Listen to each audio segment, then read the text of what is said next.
बहुत स्वागत है आपका द प्रिंट लाइन्स में। मैं हूं अभिनेंद्र। पूरे देश में मोदी मैजिक का प्रभाव है। दुई बातें ना जाना भूल, राम का मंदिर कमल का फूल। महाराष्ट्र के भिवंडी पहुंचे भारतीय जनता पार्टी की तरफ से महाराष्ट्र के चुनाव प्रभारी, राज्यसभा सांसद एवं उत्तर प्रदेश के पूर्व उप मुख्यमंत्री डॉक्टर दिनेश शर्मा ने कहा कि विपक्ष अपनी चुनावी राजनीति के पराजय के अंतिम दौर में है। ये चुनाव उसके लिए करो या मरो की स्थिति जैसा है, पर उसका असफल होना तय है। शरद पवार जैसे नेता के लिए तो यह सबसे बुरी हार का चुनाव है, जबकि उद्धव ठाकरे का राजनीति में सब कुछ समाप्त प्राय हो चुका है। उनकी पार्टी के सांसद, विधायक एवं कार्यकर्ता तक उनका साथ छोड़ गए। अब वो पार्टी गुजरे जमाने की बात होने जा रही है। कार्यकर्ताओं को चुनाव में जीत का मंत्र देते हुए उन्होंने कहा कि ज़्यादा दिखावे से बचना होगा और संपर्क की नींव मजबूत रखनी होगी। इस बार का चुनाव जनता लड़ रही है, पर कार्यकर्ताओं को उन क्षेत्रों में भी जाना होगा जहां भाजपा का वोटर नहीं रहा है। इसमें अल्पसंख्यक क्षेत्र भी शामिल हैं, क्योंकि इन क्षेत्रों के लोगों को केंद्र की मोदी सरकार एवं राज्य सरकार की योजनाओं का सर्वाधिक लाभ मिला है। ये मोदी सरकार एवं भाजपा के साथ जुड़ने के लिए तैयार बैठे हैं। जरूरत उनसे संपर्क करने मात्र की है। महाराष्ट्र में वातावरण पूरी तरह से मोदीमय हो चुका है। मोदी सरकार के सभी कार्यों का उल्लेख बार बार किया जाना चाहिए। बोलूँगा, डॉक्टर दिनेश शर्मा, मैं राष्ट्रीय उपाध्यक्ष था, गुजरात का प्रभारी था, और दुनिया की जो सबसे बड़ी पार्टी जब सदस्यता अभियान में बनी तो उस सदस्यता अभियान का मैं नेशनल कन्वीनर था, प्रभारी था, माननीय अमित शाह जी के नेतृत्व में। यूपी में डिप्टी सीएम और 3 बार यूथ का प्रदेश का अध्यक्ष रहा यूपी का। अब सबके 2 बार महापौर रहा हूं 11 साल तक। मुझे संगठन की दृष्टि से पूरे देश में घूमने का अवसर मिला है, और मैं कह सकता हूं कि चाहे वो तमिलनाडु हो, तेलंगाना हो, कर्नाटका हो, गुजरात या महाराष्ट्र हो,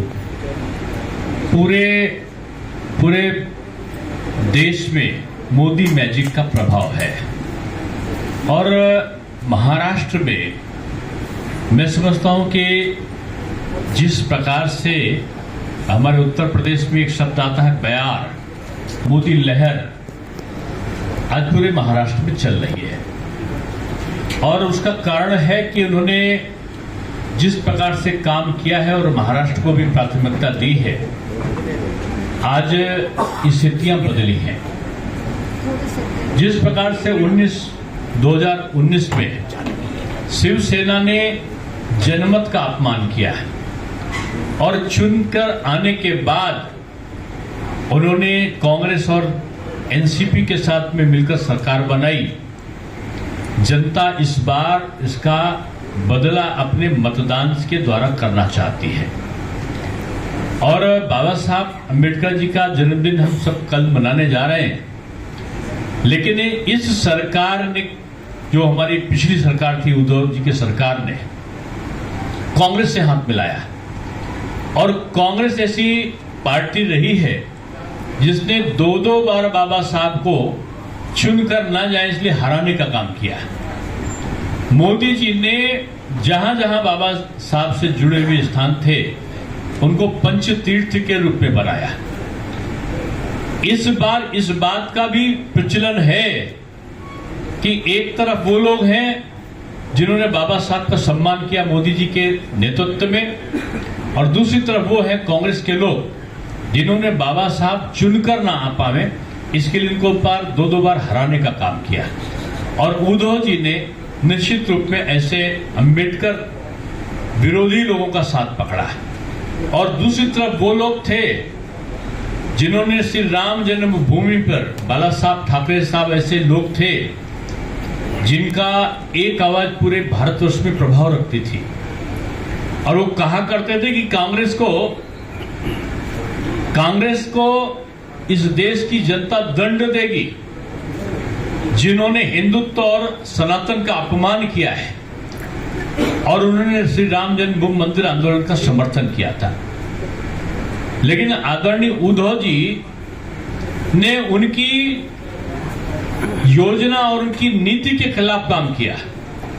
और उन्होंने राम मंदिर निर्माण के समय जब मोदी जी शिलान्यास अयोध्या में कर रहे थे और उसका उत्सव लोग महाराष्ट्र में मनाना था, पूरा देश मना रहा था, महाराष्ट्र में भी लोग मनाना चाह रहे थे।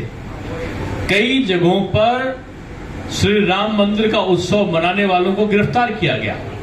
हनुमान चालीसा का पाठ करने वालों पर लाठीचार्ज हुआ, गिरफ्तारी हुई। कंगना राणावत ने जरा सा विरोध किया तो मकान गिरा दिया गया।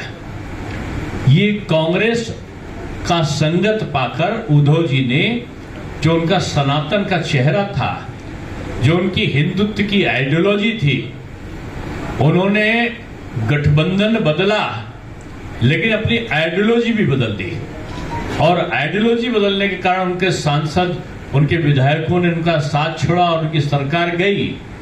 लेकिन वो दावा करते थे कि मेरा कार्यकर्ता मेरे साथ है। मैं आज दावे से कह रहा हूं कि उद्धव जी का कार्यकर्ता भी इस लोकसभा चुनाव में उनका साथ छोड़ गया है।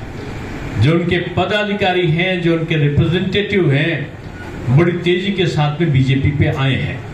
और भिवंडी लोकसभा में तो मैं कह सकता हूं वन साइडेड इलेक्शन इस समय साबित होगा। और अब तक की सबसे बड़ी जीत भिवंडी में अगर किसी को मिलेगी तो बीजेपी और ये कहना चाहिए कि महायुति के प्रत्याशी हमारे यहाँ पर हमारे प्रत्याशी को मिलेगी। और आज जो हम लोग यहाँ पर कार्यक्रम करने के लिए आए थे, अभी हम लोग भिवंडी में किया कार्यकर्ताओं का सुपर वॉरियर्स का, बीजेपी का जो गठन है सुपर वॉरियर्स का, वो गठन इस प्रकार से है कि हमारे सारे जो एक्सपीरियंस कार्यकर्ता होते हैं वो बूथ स्तर तक के कार्यक्रमों का निष्पादन करते हैं और उनका इंचार्ज होते हैं। बीजेपी एक कैडर बेस्ड पार्टी है और कैडर बेस्ड पार्टी के होने के नाते हमारा सब कार्यकर्ता आज पूरी तरीके से लगा है। दो धाराओं के बीच में देश में चुनाव हो रहा है। एक धारा वो है जो मुर्ग मुसल्लम खाते हुए आपको मीट और मुर्गा बनाते हुए दिखाई पड़ते हैं। नाम लेने में भी इसलिए मुझे हर्जा नहीं है कि वो लोग हैं जिनको आप राहुल जी और उनका सहयोगी कहते हैं। आप खाते हो, हमको उसमें आपत्ति नहीं है, लेकिन आप सनातनी नहीं हो, आप हिंदूवादी नहीं हो, ये दिखाने के लिए जान के नवरात्र में जान के जो एक प्रकार की वो हमारी अमावस्या थी, सोमवती अमावस्या, जिस दिन लोग जल पीते हैं केवल शंकर भगवान के, उसमें जिस दिन लोग फलाहारी करते हैं, उस दिन आप जान के जो मुर्गे की टांग दिखा रहे हो, कहीं तो मछली को दिखा रहे हो।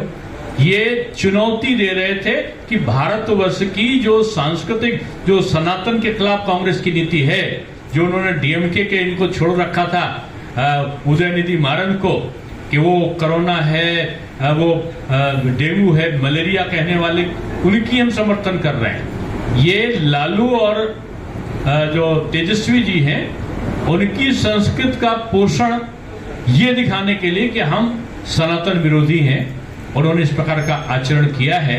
एक तरफ राष्ट्रवादी ताकतें मोदी जी के नेतृत्व में हैं और एक तरफ परिवारवादी ताकतें हैं। परिवारवादी ताकतों में सीधा इशारा है कि उद्धव जी आदित्य जी के लिए चिंतित हैं, सुप्रिया जी के लिए पवार साहब चिंतित हैं, सोनिया जी प्रियंका और राहुल के लिए परेशान हैं। एक तरफ परिवारवादी है और दूसरी तरफ राष्ट्रवादी है। मोदी का परिवार, उनका कार्यकर्ता और उनकी जनता है। आज इन दो धाराओं के बीच में चुनाव है और मैं ये दो चीज का दावा कर रहा हूं। एक तो 4 जून को जब परिणाम आएंगे तो परिणाम में एक चीज जरूर होगी कि इस बार की 2024 की लोकसभा में नेता प्रतिपक्ष की कुर्सी खाली होगी, क्योंकि इतनी संख्या विपक्ष नहीं जुटा पाएगा। और दूसरी चीज है, महाराष्ट्र में अगर विपक्ष यानी जो इंडी है, हालांकि इंडी तो भिवंडी में भिंडी की तरह बिल्कुल गायब होगा, लेकिन मैं ये कह सकता हूं कि महाराष्ट्र में अगर इंडी गठबंधन एक भी सीट पा जाए तो ये उसके लिए बहुत बड़ी उपलब्धि होगी। हम लोग कई दिनों से, जब से मैं प्रभारी बना हूं महाराष्ट्र का, कई जगह पर मुझे 22 लोकसभा में जाने का अवसर मिला है और मैं ये कह सकता हूं कि मोदी मैजिक का प्रभाव सारी जगह है और आज पूरे प्रदेश का वातावरण महाराष्ट्र में बदला है। महाराष्ट्र भारत की आर्थिक राजधानी है। अम्मा दुई बातें कौन सी हैं? तो अम्मा चिल्ला के घूसा बना के बोलती हैं, दुई बातें ना जाना भूल, राम का मंदिर कमल का फूल। अब आप हाथ उठाकर नाम लगाओ, वही वाला मैं बोलता हूं, दो बातें ना जाना भूल। अरे इतने धीमे से राम मंदिर इतना बड़ा मिला है। हाथ भाई बहनों को लगता है अच्छा नहीं लगा है। हाथ उठाओ, जोर से बोलो, दो बातें ना जाना भूल, दो बातों का ना जाना भूल। फिर एक बार,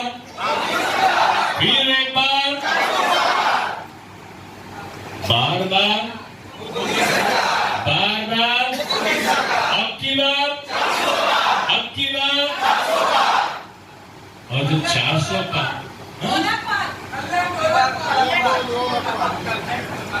मैं बहुत नारे तो बहुत सारे हैं, लेकिन अभी कपिल साहब को बोलना है, कपिल पाटिल जी को, इसलिए मैं आश्वस्त होकर जाऊं। आप ये चाहते हो कि आश्वस्त होकर मैं जाऊं, तो एक चीज याद रखना कि आप हर बूथ की पहरेदारी करोगे, चौकीदार बनोगे, विपक्षियों को मिलाओगे, उनके बूथ को आप अपने बूथ को बनाओगे और सब कुछ बनाओगे।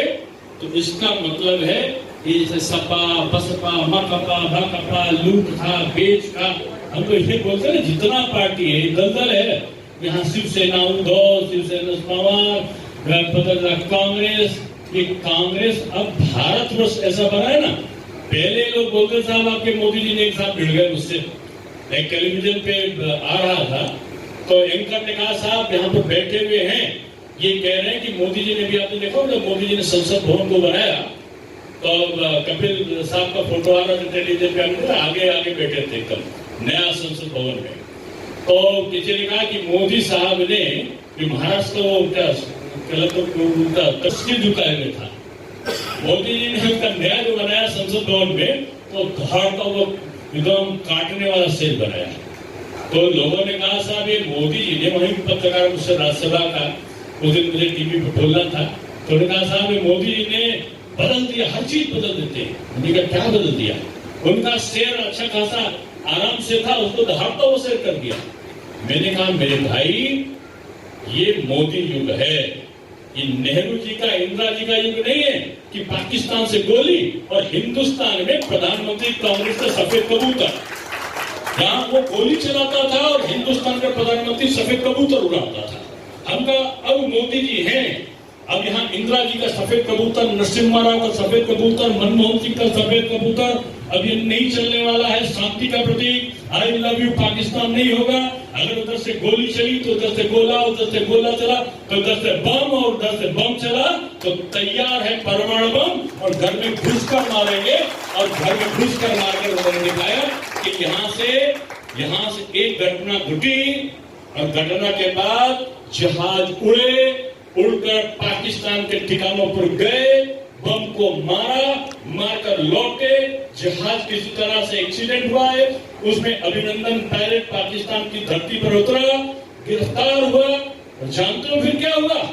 फिर गिरफ्तार होने के बाद मोदी जी का फोन गया और उन्होंने बताया वहां के सेनापति को कि अगर 24 घंटे हैं तुम्हारे पास और 24 घंटे में नहीं आए तो फिर जय श्री राम होगा।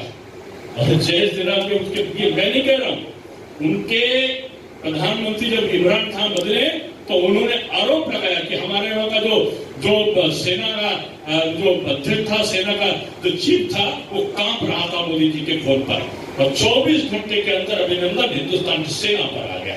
अब ये देश वो देश नहीं है जहां सोने की चिड़िया रहा करती थी कि सोने की चिड़िया ने किया बसेरा। हम गाना गाते थे वो प्यारा देश है मेरा, अब प्यारा देश तो है मेरा, लेकिन सोने की चिड़िया थी तो उसके पंख नोच कर लिए, कभी मुगल ले गए, कभी तुर्क ले गए, कभी यूनानी ले गए, कभी अंग्रेज ले गए। अब सोने की चिड़िया का पंख नहीं, अब अब इस हिंदुस्तान में इस सोने का शेर दहाड़ता हुआ खड़ा है कि अगर आंख उठाई तो दहाड़ कर आप पे आक्रमण कर सकता है। ये भारत बनाया है मोदी जी ने। इसलिए इस दहाड़ते हुए शेर को आप गरजने नहीं, बरसने का भी अवसर दो।